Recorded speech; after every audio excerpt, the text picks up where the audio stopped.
बिस्मिल्लाहिर्रहमानिर्रहीम, अस्सलाम वालेकुम। मैं हूं अली शेर और आप मेरा सोशल मीडिया देख रहे हैं। इस वक्त जो इम्पोर्टेंट खबरें हैं, जो खबरें डेवलप हो चुकी हैं या जो डेवलप होना बाकी हैं, उनके हवाले से बात करते हैं, उन पे सवाल उठाते हैं।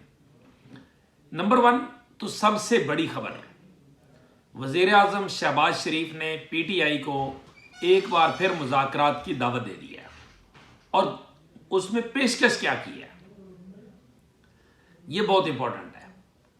जुडिशियल कमीशन नहीं तो फिर क्या, यह इंपॉर्टेंट है।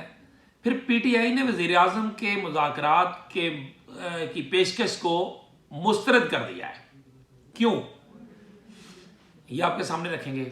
दूसरा, बानी चेयरमैन PTI इमरान खान साहब, वो बाहर क्यों नहीं आ रहे। इमरान खान के एक करीबी साथी ने एक बड़ी बात की है, वो आपके सामने रखेंगे। और साथ ही साथ उन्होंने एक और इंकशाफ भी किया है, अगरचे वो किया नहीं है, इशारा दिया है। वो क्या है, वो भी आपसे बात करते हैं। एक और चीज, मिलिट्री कोर्ट्स केस था सुप्रीम कोर्ट में, उसमें एक बड़ा बुनियादी नुक्ता जस्टिस जवाद एस खाजा, साबिक chief justice of Pakistan justice Jawwad S Khawaja, जो सिविलियन के मिलिट्री कोर्ट्स में ट्रायल के खिलाफ पार्टी हैं, जवाद एस खाजा के वकील ने, ख्वाजा हसन, उन्होंने कहा है कि बहुत इंपॉर्टेंट सवाल उठाया है कि फौजी तो जब फौज में जाता है तो लिख कर देता है कि अगर मैं किसी फौजी कानून की खिलाफ वर्जी करूंगा तो मुझ पे फौजी कानून अप्लाई किया जाए, मुझे कोई इतराज नहीं, रजामंदी देता है। सिविलियन को किस चक्कर में जो है, वो सिविलियन तो कोई रजामंदी नहीं देता, उसको किस तरह से आप फौजी अदालतों में ट्रायल कर सकते हैं। और इसी के साथ जुड़ी एक और खबर भी इंपॉर्टेंट है, और वो है डॉन अखबार की बहुत बड़ी खबर, अब्सा कोमल की एंकर जो है, उन्होंने GSP प्लस के हवाले से पाकिस्तान के दौरे पे आए हुए जो यूरोपीय यूनियन के नुमाइंदा खसूसी हैं, उनसे इंटरव्यू किया है।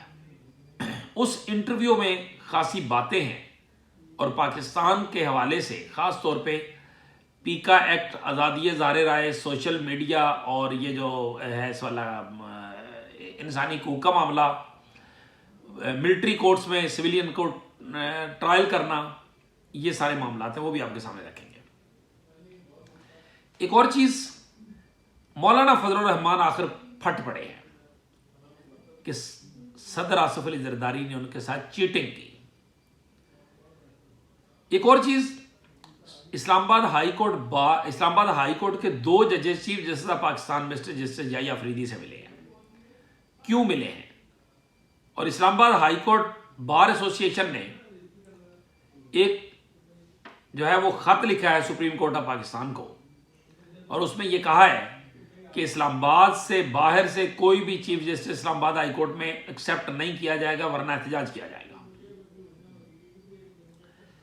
जुडिशियल कमीशन, उसका इजलास 10 फरवरी को होना था, अब 11 को हो रहा है। क्यों? और एक और चीज कि मराकश कश्ती हादसा, उसमें डेवलपमेंट होने का चांस है। 7 कश्ती से बच जाने वाले वतन वापस पहुंचे हैं इस्लामाबाद में, उनको हिरासत में ले लिया गया है और उनसे अब पूछगछ की जाएगी कि उनको किन किन एजेंटों ने ट्रैप किया था जब उनके साथ मिले थे।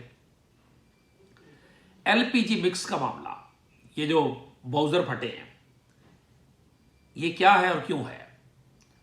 और बिलाखिर फैसल वावडा 1010 FBR की पुरतयश गाड़ियां रुकवाने में कामयाब हो गए। अब चलते हैं बिल्कुल टू दी पॉइंट उन इश्यूज की तरफ जिनका आपसे जिक्र किया, उनको थोड़ा थोड़ा टच करते हुए, सवाल करते हुए आगे चलते हैं। नंबर 1, वज़ीर आज़म शहबाज शरीफ ने PTI से दोबारा मुज़ाकरात में आने के लिए उनको पेशकश की है, और पेशकश में दिया यह है कि जुडिशियल कमीशन ऑफ पाकिस्तान के मुतबादल के तौर पर हम पार्लिमानी कमेटी बना देते हैं, आपके मुतालबात पर, PTI के मुतालबात पर पार्लिमानी कमेटी बना देते हैं। जुडिशल कमीशन की तरफ नहीं जा सकते, क्योंकि जो मुतलका केसेस हैं वो अदालतों में चल रहे हैं, और जब मामला अदालतों में चल रहा हो तो फिर जुडिशल कमीशन नहीं बनाए जा सकते। यह मौका अख्तियार किया गया हुकूमत की तरफ से। पीटीआई ने इससे इनकार कर दिया है कि हमें तो ऐसे मुज़ाकरात नहीं करने। वो कहते हैं हमें जुडिशल कमीशन पे एतमाद है, हुकूमत पे नहीं। हुकूमत से मुराद है कि जहाँ पे पार्लिमानी कमेटी बनेगी तो पार्लिमानी कमेटी में हुकूमती अरकान की अक्सरियत होगी। और आपको याद है वो पीपल्स पार्टी के दौर में भी और पीटीआई के दौर में भी वो सारा कुछ, जब वो आरटीएस बैठा था, वज़ीर दाखिला रहमान मलिक साहब होते थे, फौत हो गया, अल्लाह जन्नत दे, तो उस वक्त में भी एक पार्लिमानी कमेटी बनी थी, हमें याद है। उसमें रहमान मलिक साहब ने काफ़ी मेहनत करके बहुत सारी चीज़ें जो थी वो साबित की थी कि आरटीएस कैसे बैठाया गया। लेकिन चूंकि उस वक्त पीटीआई की अक्सरियत थी, पीटीआई की पार्लिमानी पार्टी थी, और उसके बाद उसके ऊपर कुछ भी नहीं हुआ। तो पार्लिमानी पार्टी में जाने का मतलब है कि अक्सरियती इत्तेहाद जो है उसको एक्सेप्ट करना, उसकी तरफ जाना और उनके कसरत राय के फैसलों को मानना। तो ये शहबाज शरीफ साहब ने दाना फेंका है, जाल फेंका है, लेकिन उसको एक्सेप्ट नहीं किया पीटीआई ने। उन्होंने कहा हमारे मुतालबात जो है वो और बहुत से हैं, ये पार्लिमानी कमेटी कुछ नहीं कर सकती। तो उन्होंने इस मामले पे मुज़ाकरात को की पेशकश को मुस्तरद कर दिया है। दूसरी चीज़ इंपॉर्टेंट जो थी वो थी मिलिट्री कोर्ट्स केस। उसमें जस्टिस दूसरा ख्वाजा हारिस जो वजारत दिफा के वकील थे, वकील हैं बल्कि थे नहीं हैं, फौजी अदालतों के केस में, उसमें फौजी अदालतों के केस में ख्वाजा हारिस के दलाइल मुकम्मल हो गए और जस्टिस जवाद एस ख्वाजा साबिक चीफ जस्टिस, उनके वकील ख्वाजा हसन के दलाइल शुरू हो गए। बाकी दलाइल तो अभी चलेंगे, लेकिन उन्होंने जो सबसे काम की बात की है, नुक्ता जो उठाया है, उन्होंने कहा कि फौजी का तो इसलिए फौजी ट्रायल होता है क्योंकि वो फौजी कानून को मानने का खुद लिख के देता है जब वो फौज में जाता है। लेकिन सिविलियन जो हैं उन्होंने कब फौजी अदालतों पर रजामंदी इजहार किया, उन्होंने कब उन पर एतमाद का इजहार किया है? तो ये वो नुक्ता है जिसके ऊपर स्पेशली सिविलियन के हवाले से खासी लेने होगी। एक और चीज, पीका एक्ट। पीका एक्ट से जुड़ी दो तीन चीजें हैं।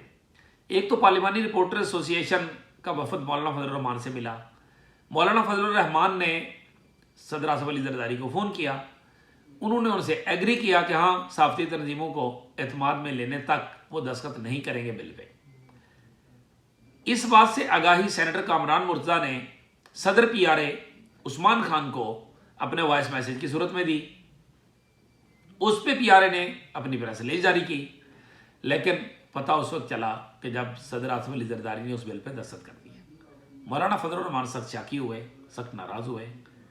ज़राए का बताना है कि उन्होंने शहबाज शरीफ से भी रब्ता किया है और कहा है कि इस मामले को रोकें।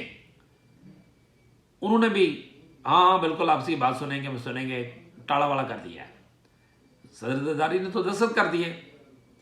तो उस पर मौलाना फजल रहमान आज बाज़ाब्ता तौर पर खुद बोले हैं, दीना में वो थे, वहाँ पे उन्होंने बातचीत की है और उस बातचीत में उन्होंने ये बात कही है कि जी हमारे साथ जो है वो चीटिंग की गई है।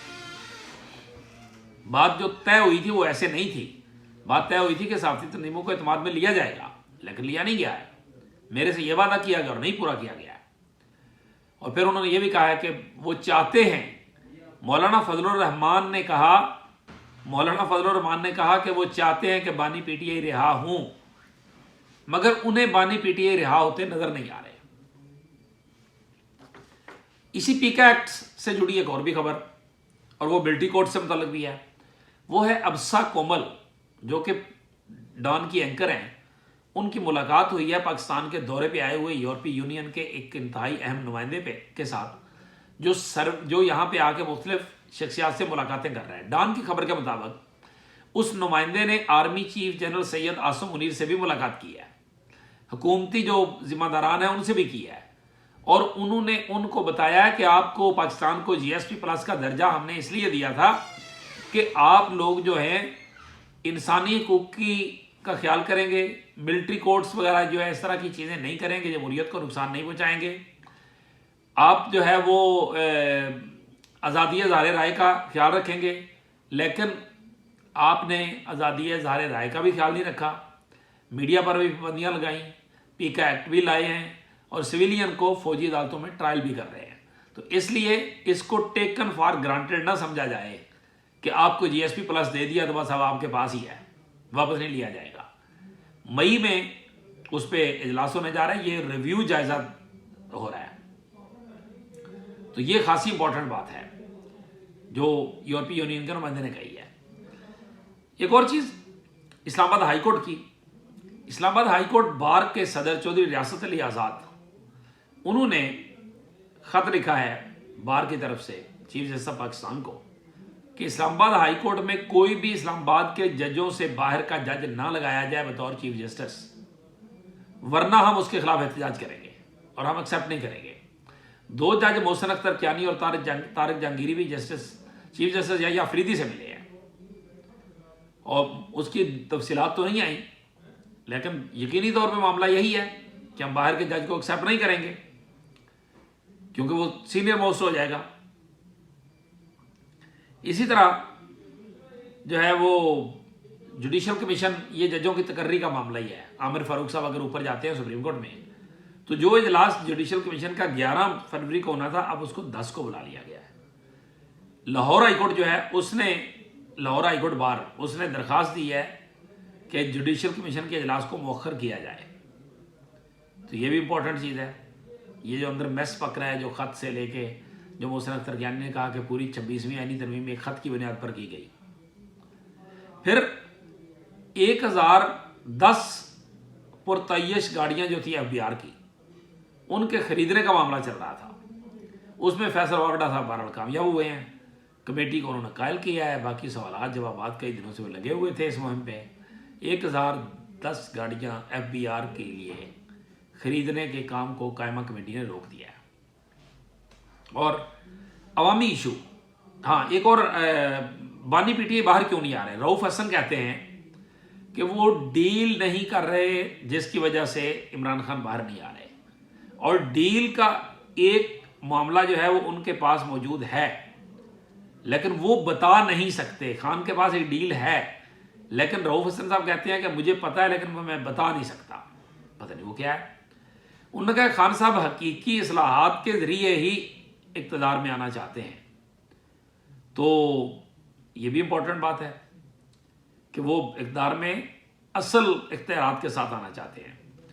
پھر اسی طرح سے اگر بات کریں چینی کی، چینی باہر بھجوائی گئی 6 لاکھ ٹن، تو چینی 15 روپے کلو تک مہنگی ہو چکی ہے، اور اب اس پہ گورنمنٹ ایکسائز ڈیوٹی لگانے جا رہی ہے، جس کی وجہ سے چینی 4 روپے اور مہنگی ہو جائے گی، یعنی 160 70 65 تک چلی جائے گی۔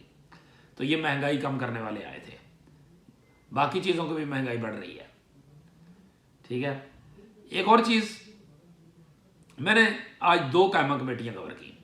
ایک قائمہ کمیٹی تھی آبی وسائل کی، اس میں یہ جو نہروں کا ایشو چلا ہوا ہے کہ دریا سندھ سے نہریں نکالی جا رہی ہیں، 2 پنجاب 2 سندھ 1 KP 1 بلوچستان، ان کے اوپر جو ہے وہ نہریں نکالی جا رہی ہیں۔ چیئرمین واپڈا جنرل سجاد غنی نے قائمہ کمیٹی کو بتایا کہ ان نہروں کی پیپلز پارٹی کی حکومت کی آمادگی کے ساتھ منظوری دی گئی ہے اور اس کے بجٹ میں پیسے رکھے ہوئے ہیں اور اس لیے ان پہ کام شروع ہوا ہے۔ انہوں نے کہا کہ دریائے سندھ کے حصے کا پانی جو ہے وہ لے کے ان نہروں میں نہیں ڈالا جائے گا۔ یہ نہریں اس وقت کے لیے بنائی گئی ہیں جب پاکستان کے پاس پانی زیادہ آ جائے گا، یا سندھ کو سیلاب سے بچانا مقصود ہوگا، یا جب زیادہ گلیشیئر پگھلتے ہیں یا زیادہ بارشیں ہوتی ہیں، یہ اس طرح کی نہریں بنائی گئی ہیں۔ اور ان کا یہ دعویٰ ہے کہ اس وقت پاکستان کے پاس 7.5 ملین ایکڑ فٹ پانی ہے، جو کہ 4-5 سالوں میں 10 ملین ایکڑ فٹ جو ہے وہ بڑھ سکتا ہے اور بڑھنے کا امکان ہے۔ یہ نہریں اس لیے بنائی جا رہی ہیں۔ وہاں پیپلز پارٹی والوں نے کچھ تحفظات کا اظہار کیا، لیکن کمیٹی کے چیئرمین خالد مگسی نے کہا کہ تمام سندھ کے جو ارکان ہیں ان کو بریف کیا جائے۔ اگر تو یہ معاملہ ہے کہ سندھ کا پانی لینا ہی نہیں تو پھر کیا مسئلہ ہے؟ نہر بنانے میں تو 4-5 سال لگ ہی جاتے ہیں، تو اس لیے نہر بنائی جائیں ٹائم سے پہلے، لیکن پانی والا معاملہ جب آئے گا تو پھر دیکھیں گے۔ لیکن اس میں 1-2 چیزیں آئیں۔ خالد مگسی نے کہا کہ جب ہم گدو براج پہ گئے دیکھنا تھا اسی طرح پانی کے آڈٹ کے سلسلے میں قائمہ کمیٹی کے، تو کہتے ہیں کہ وہاں پہ ہمیں ڈاکوؤں سے اجازت لینا پڑی کہ ہم گدو براج آ جائیں. چیئرمین قائمہ کمیٹی آبی وسائل خالد مکسی کہتے ہیں کہ گدو براج پہ جانے کے لیے ہمیں ڈاکوؤں سے اجازت لینا پڑی کہ ہم وہاں پہ آ کے جو ٹیلی میٹری سسٹم لگا ہوا ہے اس کو چیک کر لیں. تو انہوں نے ہمیں مہمان سمجھتے ہوئے اجازت دے دی. اب یہ قائمہ کمیٹی آبی وسائل جا رہی ہے داسو ڈیم. تو آج کمیٹی کے ارکان کہہ رہے تھے کہیں ایسا نہ ہو کہ ہم داسو ڈیم جائیں اور وہاں پہ طالبان ہمیں اغوا کر لیں. تو قائمہ کمیٹی جو ہے کبھی ڈاکوؤں کے رحم و کرم پہ اور کبھی طالبان کے رحم و کرم پہ. اچھا، ایک یہ چیز ہوگی. پھر ایک ایل پی جی کا مسئلہ. دیکھیں ایل پی جی کے باؤزر پھٹے ہیں، لوگ بھرے ہیں. وجہ کیا ہے؟ وجہ ایل پی جی کی مکسنگ ہے. اس مکسنگ کے نتیجے میں یہ سب کچھ ہوا ہے. حکومت کہاں تھی؟ ڈی پی او کہاں تھا؟ چھوٹے چھوٹے کاموں کا انہیں پتہ چلتا ہے، انہیں اس کا کیوں پتہ نہیں چلا تھا؟ ٹھیک ہے. اور اکثریت تو یہی کہتی ہے کہ سب ملے ہوئے تھے. اور لاسٹلی ایشو کہ 2 قائمہ کمیٹیاں مراکش بلکہ قائمہ کمیٹی ایک رہ گئی. وہ قائمہ کمیٹی ہے اس والی فوڈ سیکیورٹی کی. فوڈ سیکیورٹی میں ایک انکشاف ہوا کہ جو ایپٹما ہے، آل پاکستان ٹیکسٹائل ملز ایسوسی ایشن، وہ کسانوں سے پیسے ٹیکس کاٹ لیتی ہے ان کے فی من، اور گورنمنٹ کو بھی نہیں دیتی. کسانوں کے نمائندے چیخے کہ ہمیں صرف یہ بتا دیں کہ یہ انہوں نے کس طرح کاٹا ہے ٹیکس. ان کو اختیار ہے. وہاں کمیٹی میں بتایا گیا کہ مل والوں کو کسانوں کا ٹیکس کاٹنے کا اختیار ہی نہیں ہے، ایسا قانون ہی نہیں ہے. تو اس کے اوپر بھی کمیٹی نے ایک ڈیٹیل بریفنگ مانگی ہے اور رپورٹ مانگی ہے. اور لاسٹلی مراکش کشتی حادثہ، اس میں ایف آئی اے جو ہے وہ اس نے 7 ان افراد کو گرفتار کیا ہے جو اسلام آباد ایئرپورٹ پہ پہنچے ہیں. اور اب ان سے پوچھا جائے گا کہ ان کو کون لے کے گیا تھا، کون کون لوگ انوالو تھے. پھر ایک نیا کریک ڈاؤن ہوگا اور ظاہر ان لوگوں تک پہنچیں گے. لیکن بس واقعاتی کام ہوتا ہے. جس طرح یہ گیس کے پھٹنے کا ہوا باؤزر کے، اسی طرح یہ کشتی حادثہ ہوا. ہوتے رہیں گے، پہلے بھی ہوتے رہے ہیں. کون سا انہوں نے روکنے ہیں؟ بہرحال جو بھی ہوا اپنی جگہ. لیکن جو کل کو مزید ڈیولپمنٹ آئیں گی ان سے آپ کو آگاہ کریں گے. اسی کے ساتھ مجھے دیجیے اجازت. اللہ حافظ.